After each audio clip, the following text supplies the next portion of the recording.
Honourable members, prayer.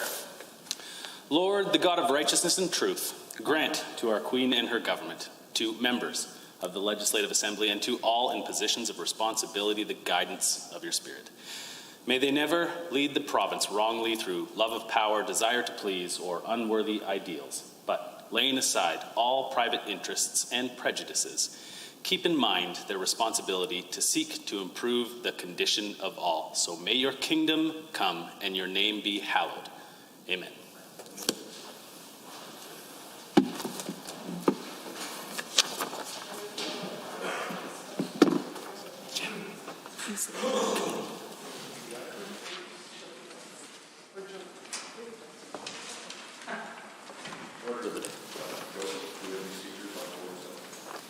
Committee of the Whole.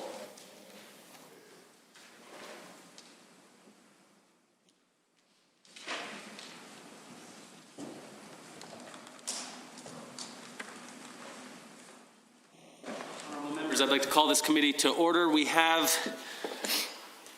under consideration Bill 47, Ensuring Safety and Cutting Red Tape Act 2020. Are there any comments, questions?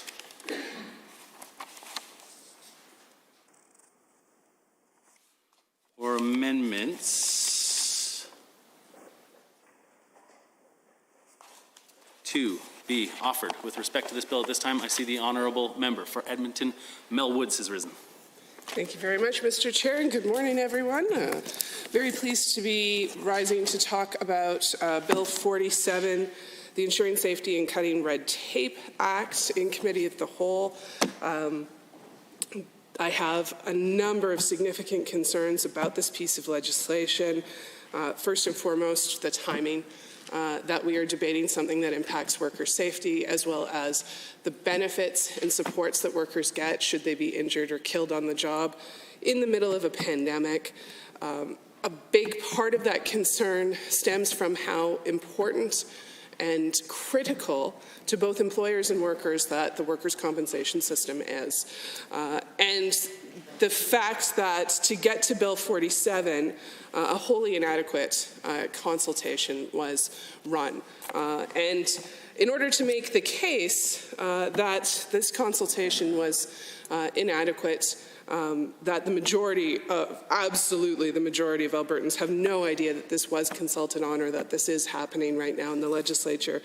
I wanted to speak fairly briefly about the process that began in 2016 and concluded with the introductions of changes in 2018, just to compare and contrast the process that has brought us Bill 47 versus other previously done consultations.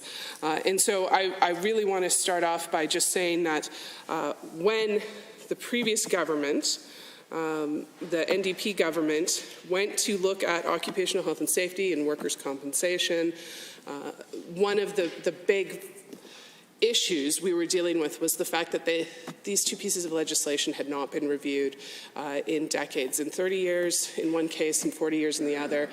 There had been reviews periodically done under the progressive conservative governments during those times, but there was never a wholesale review. There was never something that was broad and invited, and there was never something that resulted in a lot of changes. Because what I found is, when I was in the role of Minister of Labour, that there was a significant number of people or reviews that had been done, and then the results of those reviews just put on a shelf.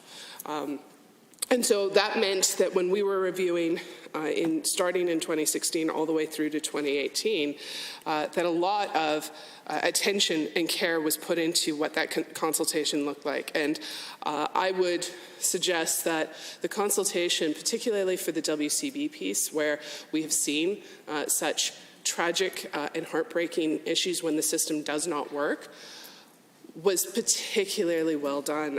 And for that, we appointed a panel of 3 experts. Essentially, we had an employer rep, a worker rep, and a neutral to try and balance those interests. That group of people who brought with them a deep level of expertise sat down and originally just started with trying to understand the workers' compensation system because it is so complex. And right at the start of their work, they released a guide for Albertans to read as they partake in the consultation and any of the pieces, and I will talk about some of those pieces.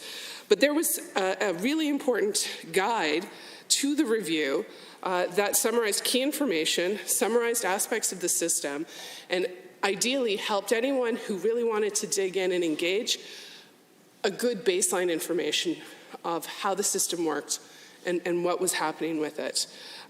The guide was published on the website along with a number of quick reference guides on specific topics, areas of particular interest, and people were invited to subscribe or follow along with the consultation, because this was starting off not just multi-month, but this crossed over a year and more. The panel used the website to facilitate engagement.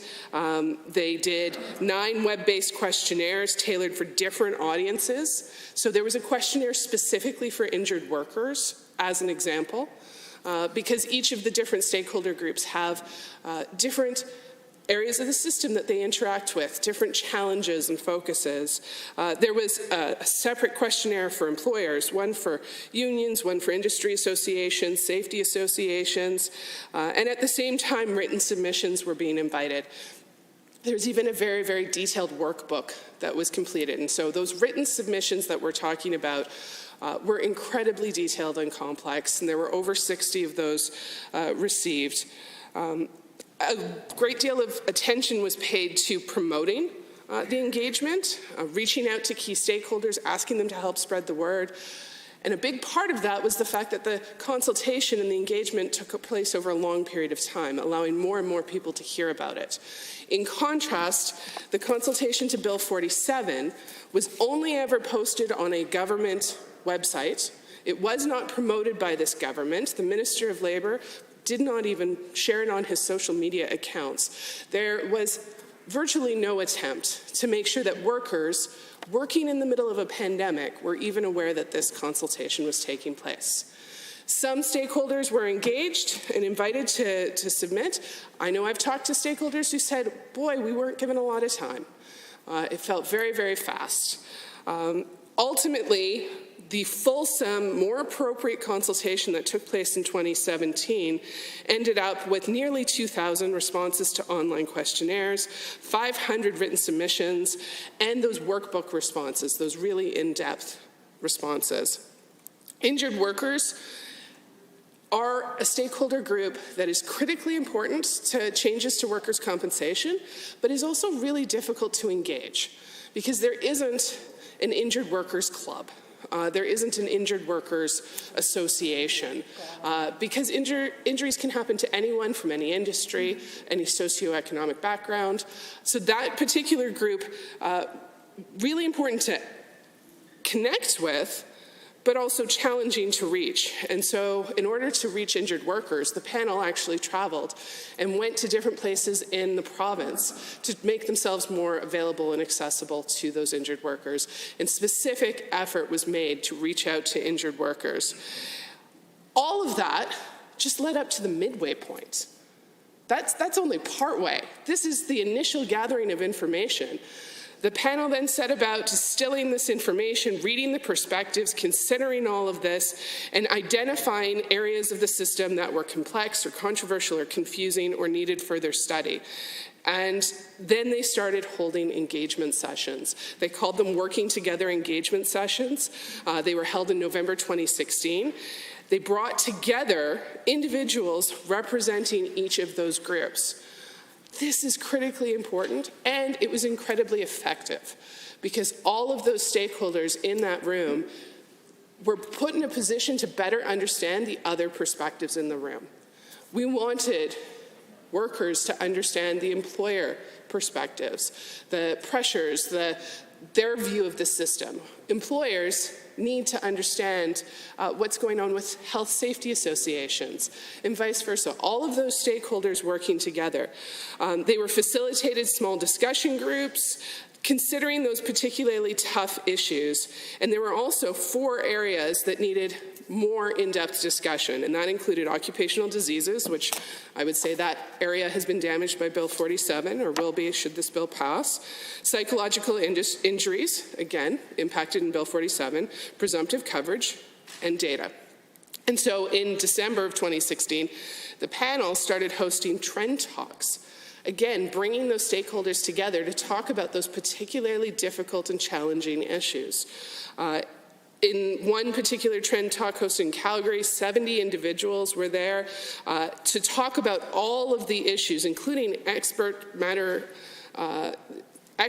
on the subject matter, anything to do with presumptive coverage, post-traumatic stress disorders, occupational disease, bullying and harassment in the workplace. The data symposium was held in January 2017, and the panel reached out to so many different individuals and organizations who are surrounding the workers' compensation. So they talked to the Human Rights Commission, they talked to industry task force associations, the board of directors at the WCB, staff at the WCB. That's actually a really important point, which is just that the staff at the WCB were all strongly encouraged to participate in this review because of their unique position to see what was going on. And so when I look at Bill 47, when I consider that the consultation for both the OHS side and the WCB side, each of them were just surveys that were posted onto a government website in August during a pandemic, that this government did not promote these consultations. There was no Government of Alberta news release about these consultations. The Premier did not share it on his social media. The efforts were not made to engage people. That greatly concerns me, especially because the numbers that we saw for how many people completed the surveys and engaged were low. They were absolutely low. So we're debating Bill 47, again in the middle of a pandemic, having had the bare minimum of consultation on a system that is critically important to both employers and workers. And now that we are in committee of the whole, as a member of the official opposition, Her Majesty's loyal opposition, we will now start the process of trying to help the government improve Bill 47. Helpfully, we did suggest sending this to committee, but we are not at that point. So we will continue here in the legislature through a series of amendments to try and improve Bill 47. Now, Bill 47 touches on wide variety of things, very broad pieces of legislation, omnibus type bill. I think I'd like to start talking about joint occupational health and safety committees, and I will introduce an amendment at this time.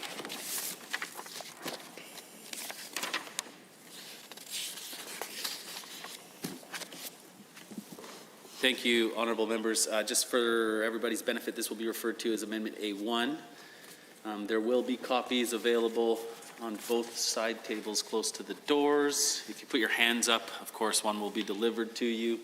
And if the honourable member could please read it into the record for the benefit of all, and then continue with her comments. The honourable member for Edmonton Millwoods. Thank you, Mr. Chair. The MLA for Edmonton Millwoods to move that Bill 47, Ensuring Safety and Cutting Red Tape Act 2020, be amended in Schedule 2 in the proposed Section 13 by adding the following immediately after subsection 7. 8.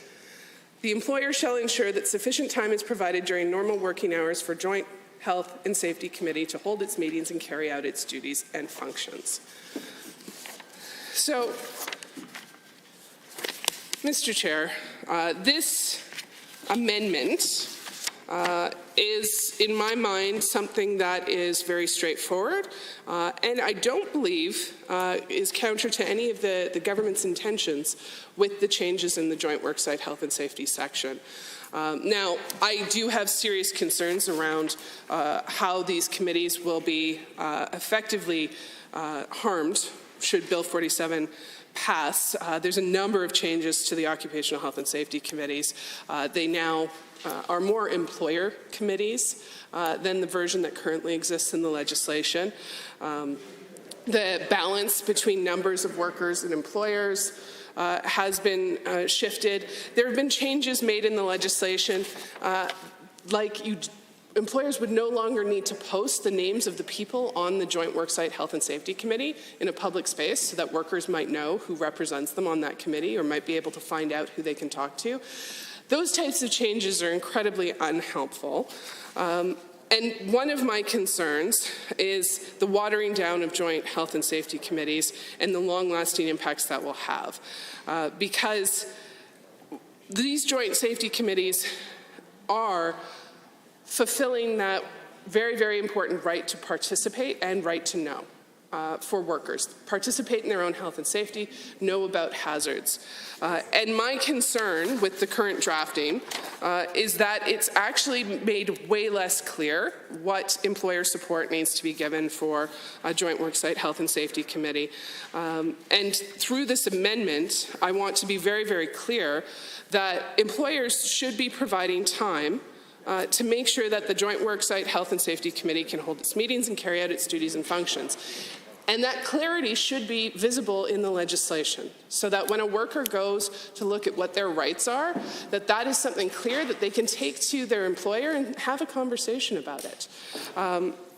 Other concerns with joint worksite health and safety committees include if there's been an incident at a work site, the joint worksite health and safety committees are no longer being included in those inspections, that right to refuse inspection that might take place. They're no longer responsible for developing health and safety programs. The education pieces have been severely diminished when it comes to the joint worksite health and safety committees.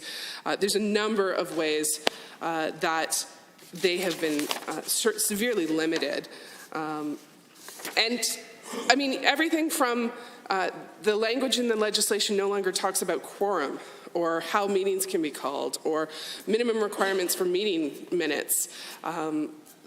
Those types of things are really important for a functioning committee. And unfortunately, by removing that, that will signal to many that they no longer need to do those things. The amendment I have proposed here is common sense. And I think it's really important simply to clarify in the legislation and to provide a recourse if employers fail to provide time for the work of the committee. And it makes very clear that the committee work has to take place during normal working hours. The difference between this amendment and what currently exists in Bill 47 is Bill 47 doesn't make any requirement that the employer must make time for that work. There is a section in Bill 47 that does mention normal working hours. What this amendment does is clarify that the employer needs to give sufficient time for that joint health and safety committee. Now, we haven't prescribed exactly how much time. There's still flexibility, because I know the government's very concerned about not asking people to do too much too fast. But let's make it very, very clear that the employer needs to make sure that that time is there.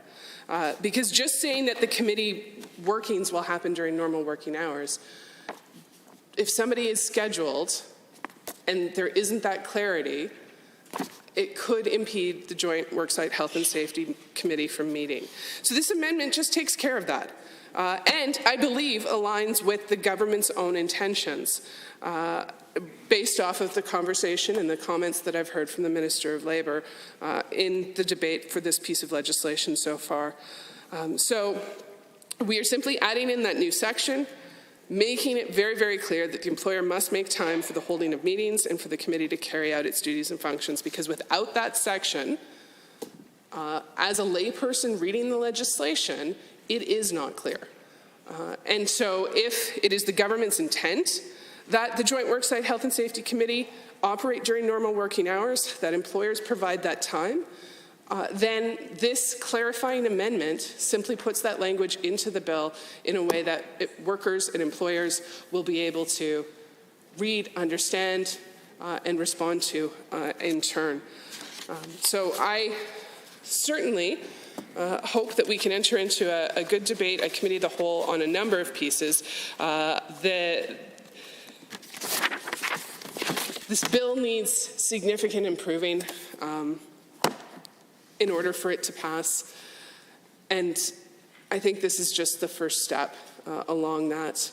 I'll continue to have more comments about joint worksite health and safety committees, their importance, as well as other amendments about different aspects of it. But I wanted to start off at Committee of the Whole with something that clarifies for both employers and workers, for lay people who are reading this and trying to understand how joint worksite health and safety committees work.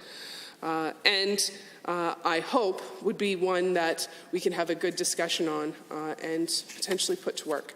With that, I will conclude my initial remarks on this amendment and ask all members to support it. Thank you. Thank you, Honourable Member. Are there any other members looking to join debate on Amendment A1? I see the Honourable Member for Edmonton South has risen. Edmonton South. Thank you. Mr. Chair, it's a pleasure to rise and speak to the amendment A1, I believe, on Bill 47, the Ensuring Safety and Cutting Red Tape Act 2020. And Mr. Chair, it's always interesting to come into this place and look at legislation and realize the problems with legislation. Because as we know, Mr. Chair, there are many problems with legislation that this Conservative government introduces, that this UCP government introduces. And I'm pleased that my colleague from Edmonton, Mill Woods, has managed to introduce an amendment that I think makes a bad bill a little bit better. Right? So, because we know that there's been many changes proposed that are going to impact health and safety of workers. And one of those particularly concerning changes is the watering down of the joint health and safety committees. And those effects are going to be long-lasting, and they're going to have significant long-term impacts. And if the bill passes, we're going to hear about things like safety concerns and hazard assessments and worksite inspection documentation, and all of those things are really important. But we need to make sure that there's going to be sufficient time provided. It's going to be sufficient. And I think that the amendment, I really like it because it's plain language, right? The employer shall ensure that sufficient time is provided during normal working hours for a joint health and safety committee to hold its meetings and carry out its duties and functions. So really, it means that employers will need to make time for this work to happen, right? To ensure that these health and safety committees will actually be able to perform their obligations, right? What's actually intended for these committees to do, right? So it really makes sense in the sense of when workers are expected to provide updates on health and safety, when they're supposed to work with their employers, when we're supposed to have this type of recommendations working to and from with the employer, and to have this two-way communication, when we're supposed to have this dialogue, that it needs to take care to have the time happen during normal workplace hours. Because we can't reasonably expect to have some employees, let's say, do extra hours after work or on weekends or something to make extra time for these committees. If we're talking about workplace safety, if we're talking about joint workplace health and safety committees, if we're talking about making sure we have the proper implementation of these, then we need to make sure that we have some accountability mechanisms, that we have some sort of reasonable restrictions on how this will work. And one of those reasonable restrictions, I believe, is ensuring that employees should know when they are expected to perform these duties, when they are expected to work on these committees, when they are expected to work with their employer to make their worksite safer, right? And I think that's something that we think is very reasonable. I think it's very reasonable when we look at this because when employees are working with their employers, and when we know this is a two-way street, right? Employers, I think, also would benefit from this, right? Employers now have sort of this known timeline when they're expected to do this work. The legislation without an amendment like this could be very vague or would be very vague, right? So I think that when we look at making sure that there is known timelines, known restrictions, and reasonable ones, right? To say a normal work hour, right? Normal working hours that people would already be expected to be at their workplace, that employers and employees both would have representatives already at the workplace within normal working hours. They would be able to have these joint health and safety committees. That's something I think that is very reasonable. I think it's very reasonable because we shouldn't expect them to be calling exceptional amounts of special meetings or extraordinary hours or extraordinary meetings because these are supposed to be regularly occurring, and they're supposed to give regular recommendations. They're supposed to make regular hazard assessments. They're supposed to hear regular safety concerns, and something that safety concerns evolve, right? The issues that you're having on Monday are not going to be the same as the issues you're having on Friday in many cases. They can be. And of course, recommendations need to be made multiple times because either the employee doesn't feel it's necessary or the employer doesn't feel measures necessary. That's why you want to have these joint committees that makes ongoing recommendations and ongoing work. To ensure that there's this continuity of work, though, you need to give some sort of assurance to both sides that there is this reasonableness in terms of when they're going to be meeting, that there's this reasonableness and the duties and functions are going to be able to be successfully carried out. So I think when we look at this amendment, when we look at the way this is being produced, and my honourable colleague here, I understand, has spent quite a bit of time reviewing this legislation. It's one of those things that we know the bill overall, I think, is still a bad bill, right? I think overall this bill still degrades the ability of worker safety and protections. But in this particular instance, we have the opportunity to make a significant change that is going to increase in the framework the government is suggesting. Right, in the framework the government is proposing, in the ideas the government is proposing, we're working within this world and within this universe, and in that framework, we think that we can have a relatively, I think, minor change because it's a minor addition. It's a minor addition that reasonably says, well, let's make sure they happen.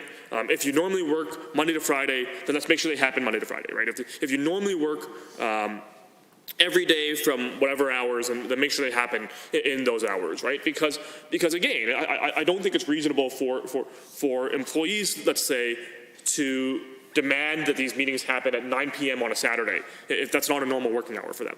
But it's also not reasonable for the employer to do the same thing, right? We want this to be a two-way dialogue, right? And we want everybody to be able to come to the table. So if you're going to have the proper representation, if you're going to have the proper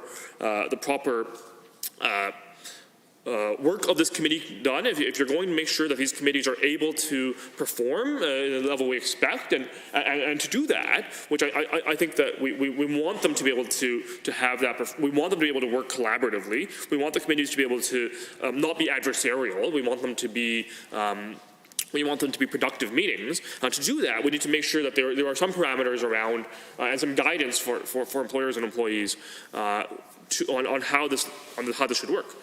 So I think that we know that even though the proposed legislation states that the work must take place during normal working hours, that it makes no requirements for the employer to make time for that work, right? So we know that we want to make sure there is sufficient time. We want to make sure that in those normal working hours, in that time frame, we want to make sure there is going to be, if a working safety committee needs, let's say, an hour to meet, then they have that hour. If it turns out that there is more concerns either from the employer or the employee side, if it turns out there are significant concerns, then we need to make sure there is a sufficient amount of time, right? So if it turns out they need 3 hours, they need to schedule 3 hours, right? Because again, health and safety is something that we can't dilly-dally on, right? It's not something that we want to make mistakes around.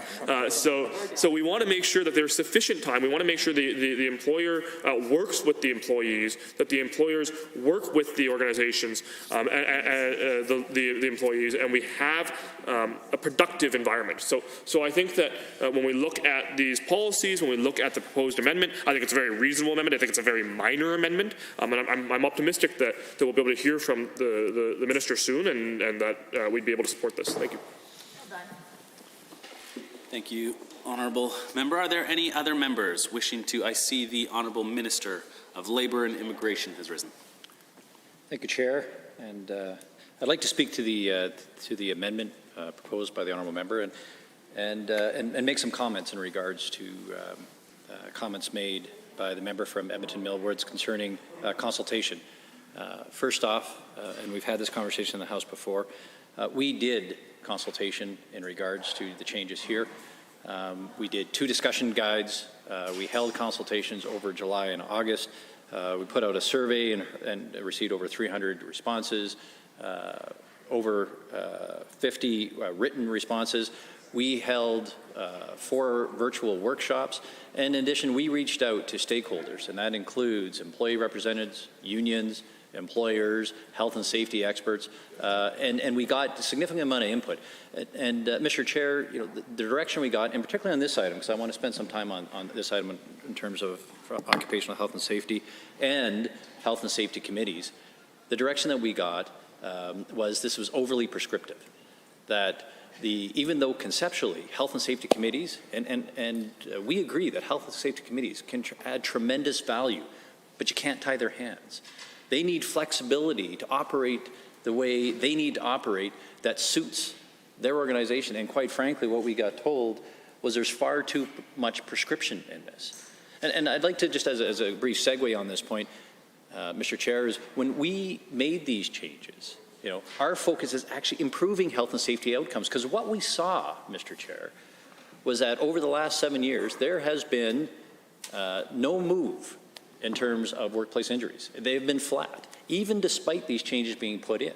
And so we want to make them better. And we're not going back, as mentioned by certain members of the opposition, to the 1970s. In fact, if you actually even look prior to 2015, there was no requirement for health and safety committees. There was no requirement for health and safety programs. That was put in by the previous government. And we agree that health and safety committees can play an important role, and health and safety programs play an important role.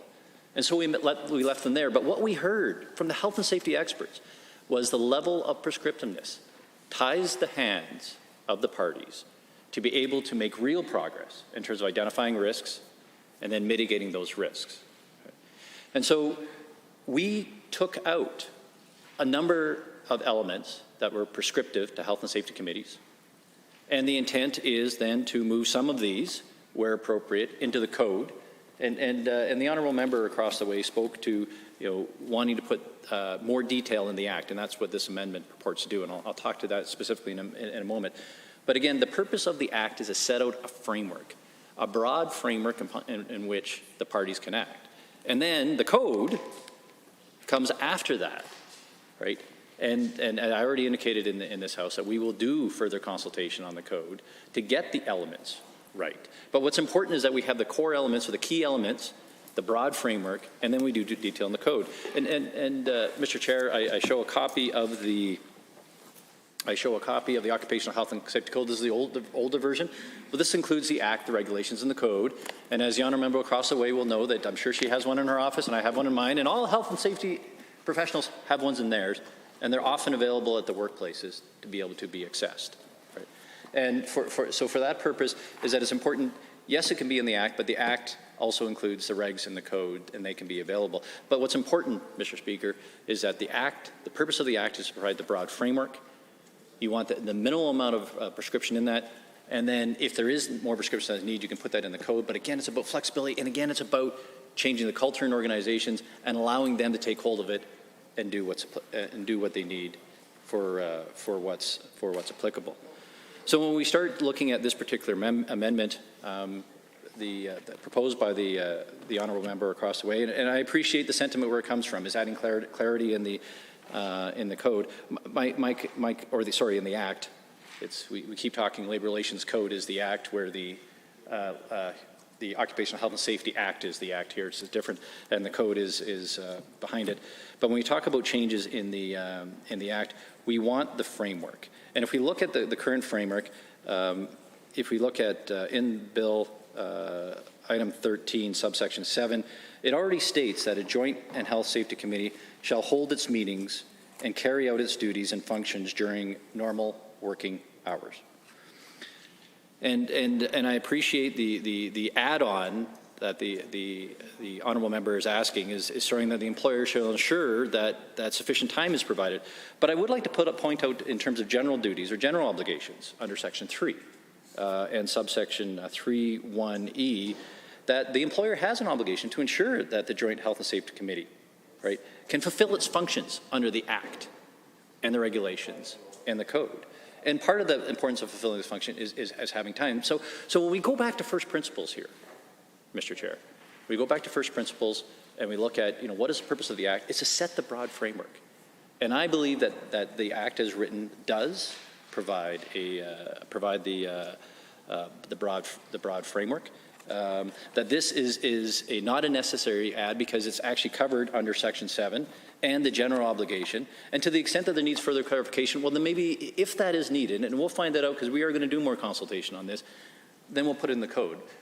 But my sense is that in terms of when you look at the combined Section 7 that's already here, under 13 subsection 7, and the obligations for the employer 3(1)(e), this issue is covered because at the end of the day, our purpose here is to allow the parties, the employer and the employee reps, to work out what is the best plan and for the meetings, when they're going to occur, how they're going to occur. They do have to occur during normal worker hours, that was set 7, so they can actually get the work done. Because it's in the interest of both sides to identify the risks and then discern what processes they're going to put in place to mitigate those risks.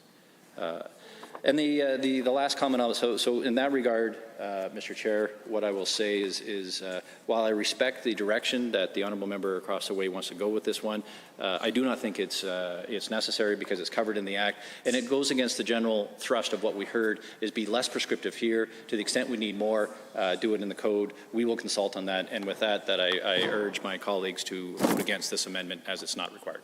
Thank you. Thank you, Honourable Minister. I see the Honourable Member for Edmonton Beverly Clairview has risen on A1. Thank you, Mr. Chair. My pleasure to rise and comment on this amendment and respond to some of the comments the Minister made. Now, as I've said time and time again, I do appreciate the fact that the Minister is always present in the chamber for debate on his bills. He's also very, very engaged and responds to questions of the opposition. And through you, Mr. Chair, to the Minister, it is greatly appreciated on this side of the House that you are so engaged with your legislation. So I do thank you for that. Regarding this amendment, I appreciate the Minister saying that it's already in the bill in other parts. It's not spelled out in black and white that the employer has to give work time for this joint committee. But my first argument is then, well, let's adopt this amendment and codify it into the bill. If it's there but not written in black and white, then let's put it into black and white. Now, I appreciate the comments that the folks that the Minister has consulted with have said they don't want it to be too prescriptive. I would argue that this amendment is not prescriptive. It's not prescriptive to the extent that it's saying which days of the week the committee has to meet, which times it has to meet. That would be too prescriptive. What this does is ensures that this joint committee is given the priority that it deserves and given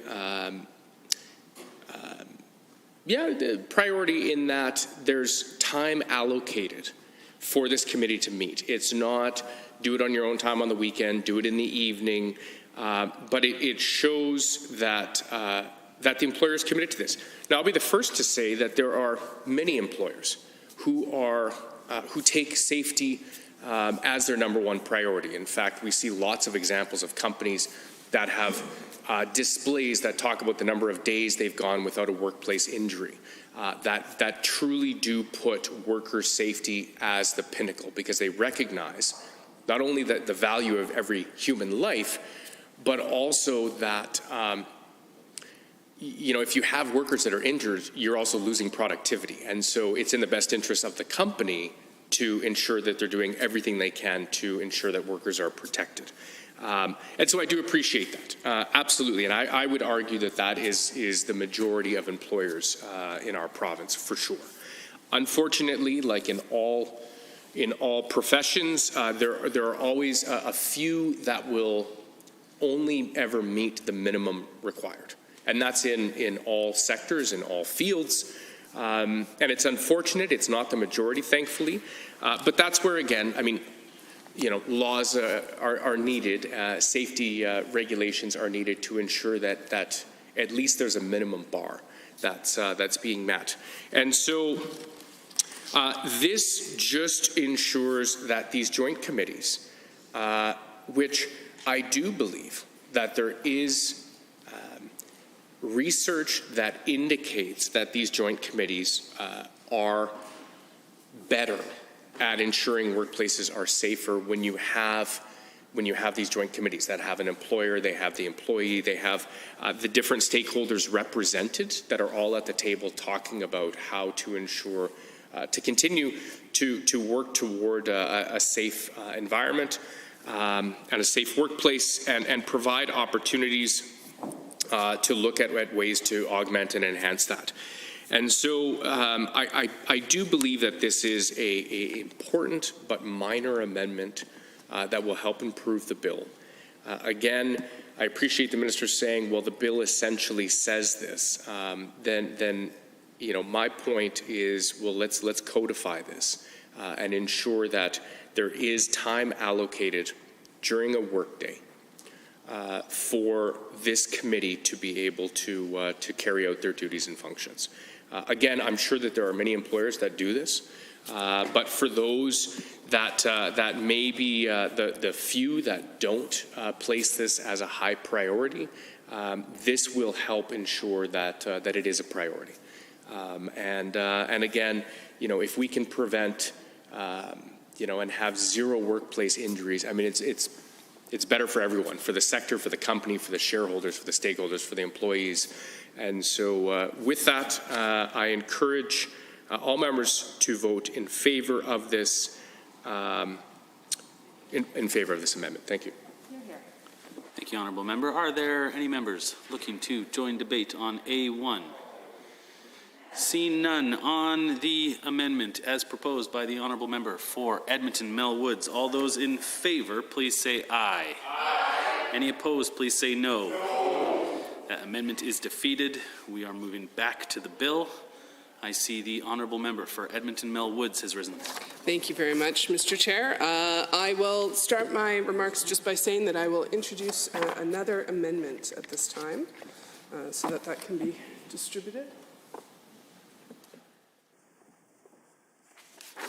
Thank you, Honourable Members. As with Amendment A1, this one will be referred to as Amendment A2. Copies will be available on the tables at each entrance, and if you would like to receive a copy from the pages, you can raise your hands and one will be delivered. And it's a short one, so if you could please read it into the record and then continue with your comments, that would be appreciated. Thank you very much. The member from Mel Woods to move that Bill 47, Ensuring Safety and Cutting Red Tape Act 2020, be amended by striking out Section 313B. And I will now proceed with describing what is in that section. So that section is significant to a number of workers today, and it will be significant for workers in the future, because that is the section that talks about presumptive PTSD coverage. Specifically, when a worker experiences a traumatic incident, some sort of personal experience, a work-related event, witnessing a work-related event that is specific, sudden, frightening, or shocking, and or actual or threatened to death or serious injury to oneself or others, or threat to one's physical being. Presumptive coverage means that if a worker has experienced that type of trauma, shock, incident at work, that worker, if they apply to the Workers' Compensation Board because of resulting PTSD, we presume that their PTSD and that workplace incident are related, without asking that worker to further argue, make case, have to fight potentially against the employer that they have experienced trauma and they should be covered for any PTSD effects. Bill 47, to be clear, is going to be limiting the presumed coverage for PTSD to only first responders, correctional officers, emergency dispatchers, or members of any other class prescribed by the regulation. First responders are defined as firefighter, paramedic, peace officer, police officer. Back when workers' compensation was reviewed between 2016 through to implementation in 2018, the government of the day, the government that I was a part of, made a very specific choice to ensure that all workers received PTSD, presumptive PTSD coverage for their traumatic workplace incidents. Because although we know that occurs in the case of our first responders, we also know that that happens to other types and classes of workers. And in fact, there has been research done that there are other classes of workers other than first responders that actually have higher percentages of individuals with symptoms of PTSD. And I think it's really important to acknowledge that when those traumatic incidents happen, whether it's an oil field worker experiencing a sexual assault, or a first responder who has seen a death on the job, all of these workers should have access to the supports they need and should have the coverage to get the help and the recovery that those workers need. Now, in their fact sheets for limiting presumptive coverage for psychological injuries, the government has proudly shared that this will save the workers' compensation system an estimated $230 million over the next 3 years. Where are those savings coming from? They're literally counting the workers who will be denied PTSD coverage. Like, that's what that number means. And I'd be happy for the government to explain how that $230 million savings comes from anywhere other than denying workers their claims. So they've put a dollar value on how much this will save the system.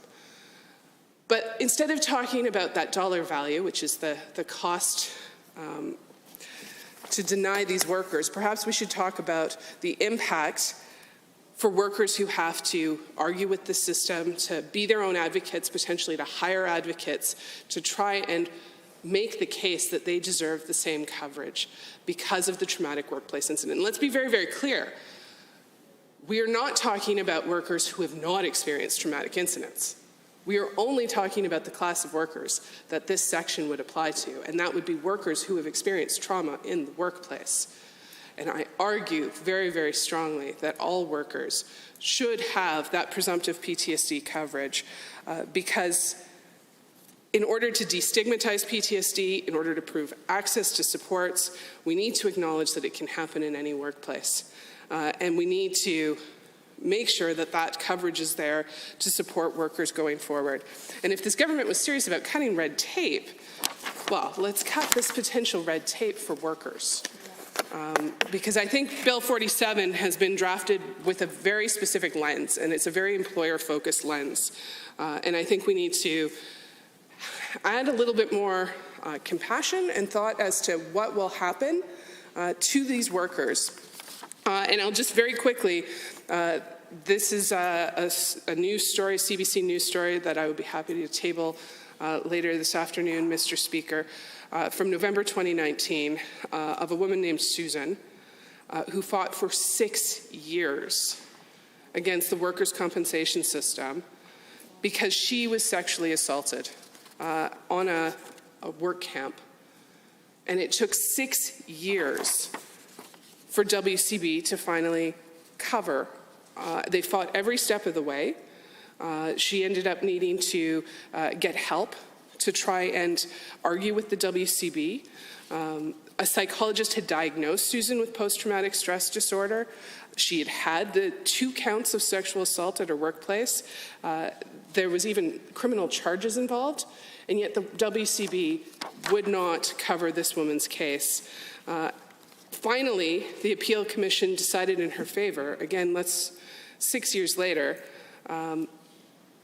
they ruled she had an acceptable claim, but I want each member of this assembly to imagine what Susan went through to get to that point before finally her injury was an acceptable claim to WCB. Now, she received a check for less than $20,000 for lost wages, and WCB offered to pay for an additional 10 psychological counseling sessions. So even when she was approved, let us be very clear, she was not given $230 million. All right, that amount that the government is advertising that they're going to save, that's through tiny amounts of support and psychological counseling sessions that workers will access to get the help and healing that they need. So I will stop talking there and allow others to enter into the debate, because I imagine there's a lot of strong opinions on this particular amendment, but I'm very pleased to put it on the record so that we can have a conversation that I think is really important to have about this piece of Bill 47. Thank you, Mr. Speaker. Thank you, Honourable Member. Are there any members looking to join debate on A2? I see the Honourable Member for Edmonton West Henday has risen. Well, thank you, Mr. Chair. It's an honor to rise to speak to this amendment, a very important amendment in my opinion. And, you know, as we've seen this debate continue, and I also would like to echo the comments of the member from Edmonton Beverly Clairview, that I always appreciate when the minister is willing to stand up and speak to these important amendments that we're putting forward in the opposition. So thank you first and foremost for that. Unfortunately, again, we have very many disagreements between what we believe is proper and fair compensation and coverage for workers who are injured. As we see through Bill 47, this government is taking many steps to move backwards in respect to coverage and support for Albertans who are injured on the workforce. And as we see here in this amendment, or in what we're trying to address through this amendment, this government is once again reducing the ability of injured Albertans, or sorry, of Albertans in general, to get the supports that they need when consequentially impacted in the workplace. And so while we've talked about the changes that this government's making to things like caps on benefits, in particular, if a worker is injured, and quite often they're taking care of other family members, and this government is moving to remove those benefits in many instances and remove the requirement to reinstate an injured worker. And so we already have this very consequential piece put forward by the government. But then on the other hand, we have the government also saying that if somebody is injured and does have PTSD from something that occurred in the workplace, that this government wants to limit that coverage, or limit the presumed coverage for PTSD, that the worker has to now prove that, you know, being witness to an assault, as the previous member spoke about, or maybe they're a bank teller or a gas station attendant. And I have, you know, friends of mine whose family members worked in banks and have been robbed at gunpoint. And so now you are telling those workers who just went through a very traumatic experience that they have to prove that being held up at gunpoint is enough to, you know, be able to receive coverage for PTSD. It's very disappointing that this is the position and the direction that this government wants to take. And the previous member spoke about the minister mentioning $230 million will be saved. And I think it's an important point to reiterate that this minister and this government is talking about savings that will happen across the board on the backs of injured Albertans in many cases, and on the backs of Albertans who have just been traumatized by something that they witnessed, or something terrible that happened to them. And so when we hear this minister talking about savings and talking about making the system more sustainable, once again, he is talking about reducing benefits to injured Albertans, reducing supports to those who were a part of something that was traumatizing. And so it's very disappointing that this is the direction that we're taking. And the member from Edmonton Millwoods has spoke to some extent about the fact that we're in the middle of a pandemic, and that there is traumatizing things happening right now in our emergency departments, in our ICUs, in our hospitals and healthcare facilities across this province that deserve to be recognized by the government, especially in the middle of a pandemic. Yet this government is going backwards. It's truly unbelievable, Mr. Chair, that this is what's happening. And the fact that this government wants to limit the presumed coverage for PTSD, that now Albertans, more than before, because of the changes that the NDP had made when we were in government, or even before then, because of these changes that the UCP are putting forward, want to have these people that have been victimized because of something that they witnessed or something that happened to them personally, wants them to have to go through a process where they are re-traumatized over and over again because they have to prove that being held at gunpoint was traumatizing, that witnessing assault or being assaulted was traumatizing, simply because they aren't, as the legislation has carved out, a firefighter or paramedia or a peace officer or a police officer. And I think members of the opposition have talked about the situation of a social worker going to a situation with a police officer, yet the social worker may be witness to something that causes PTSD, and while the police officer or other first responder would have that coverage under the legislation as proposed by this government, the social worker would not, and other people who might be there supporting in the same way will not be covered. And so it's very unfortunate that, to me, it's a little cold-hearted, the decisions that this government are making in this piece specifically, but in many of the other pieces, whether we're talking about the health and safety changes or the joint worksite health and safety committees that this government is, taking the axe to and removing requirements to consult with the other workers on the job, and it's just so frustrating. So it's hard for me to understand why this is the position that this government wants to take now, as Albertans are struggling to keep their employment and to find employment. And as Albertans are struggling through a pandemic, which no doubt will cause PTSD for workers across this province, it's really, it's hard to understand why this government is going forward in this way. So with that being said, I appreciate the member from Edmonton Mill Woods bringing this forward. I think it's an important amendment, and I appreciate the work that that member has done through this process and through the process between 2015 and 2019 to strengthen these laws. And it's the absolutely wrong move to be going back on these important changes. So thank you, Mr. Chair. Thank you, Honourable Member. I see the Honourable Minister of Labour and Immigration has risen on A2.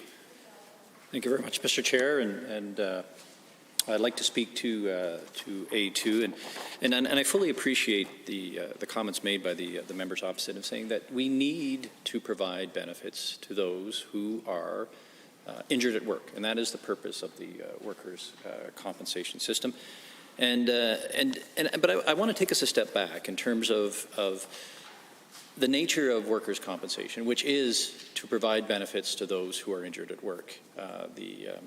The Leader of the Opposition spoke last night, talked about the history of the Meredith Principles and the historic bargain, and part of that historic bargain is no fault insurance, but part of that is also the fact that the purpose of it is to deal with issues that happened at work, and the general approach has been that if someone has an injury, there's a determination needs to be made, and that determination needs to be made if it happened at work or it happened outside of work. And not saying that injury doesn't need to be, or the illness doesn't need to be dealt with, Mr. Chair, it does need to be dealt with. The question is it dealt with under the workers' compensation system, or is it dealt with under the public health system?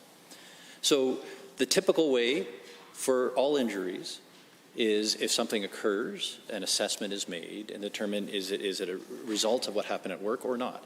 And now the notion of presumption sort of crept in just over a decade ago into the system. But the reason for that, Mr. Chair, was because there was, for a number of occupations, like the firefighters, for example, there was a link between, they would make an application due to post-traumatic stress and an injury, right? And then it was being accepted. And it was being accepted again and again. And there was research done that recognized that the link to that type of mental illness is to the job. And so instead of saying we're going to have to go through this every time with that individual in those occupations because there's significant research to do that link, right? We will go forward and we will presume that is the cause. And the presumption means that we're not going to look into it, and then that actually makes it the employer has to prove otherwise, which in many of these cases is not the case. But sometimes it may be. But the reality is that they have to prove otherwise. It's difficult to do for the employer.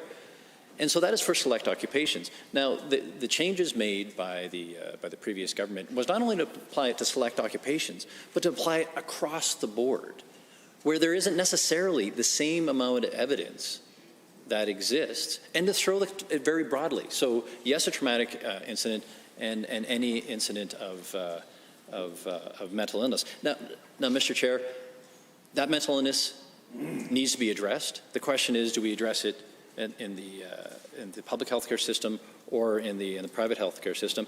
And Mr. Chair, with the changes that we are suggesting, which is we are maintaining the core occupations, our first responders that were listed already in the Act, and we are maintaining presumption for them. But for the rest, where there isn't that link, the broad category, we're removing that. Now, it doesn't mean that they cannot get coverage, and if it occurs at work, they will get coverage. And the story raised by the member opposite, that in regards to that unfortunate person who had to go through 8 years. Well, that's another issue, and we need to address that to make that a tighter appeal review process so that people aren't waiting 8 years, and we need to get that down to a quick turnaround time, because I fully agree, these long drawn-out appeal processes are not helpful for the employer, it's not helpful for the employee, it's not helpful for anyone. But we do need to determine whether it's workplace-related or not. If someone is injured at work, so there is a traumatic incident and they have PTSI because of that, they'll be adjudicated through the normal process, right? And they will get coverage if it happens at work. So that, we're not taking it away. And we've also made changes to the regulations, right, to allow the minister to add occupations as we develop the research to see for certain occupations and with certain types of industries to add the presumption. But what we're doing here, Mr. Chair, is quite frankly bringing the code back into balance. You know, when we take a look at other provinces, Quebec, for example, there is no presumption. Ontario, there is presumption, but for specific occupations, and same within BC. So we're bringing this back in line, but we are allowing for the opportunity to add them should the research suggest that. And so that is our focus. But let me be absolutely clear, because I think the point was made last night, but I want to be clear today. If anyone is injured on the job, has a traumatic incident and develops post-traumatic stress, and it's because of the work, they will get covered. And with that, Mr. Chair, I move the committee rise and report progress on Bill 47. Having heard the motion as proposed by the Honourable Minister of Labour and Immigration to adjourn debate and report progress on Bill 47, Ensuring Safety and Cutting Red Tape Act 2020, when the committee rises, are you agreed? All those in favour, please say aye. Aye. Any opposed, please say no. That is carried. Sorry?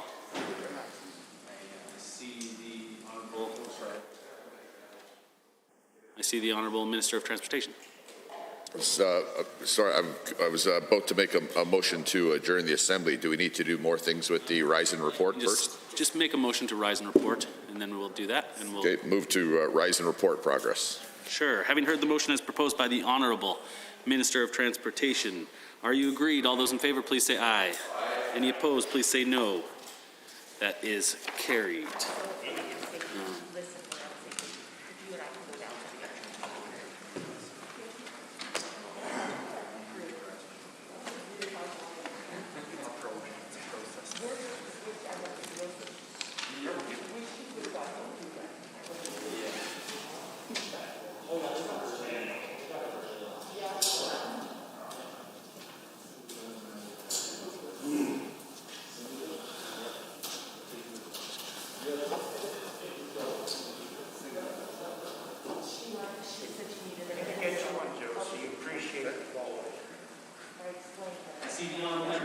Saskatchewan-Vegreville.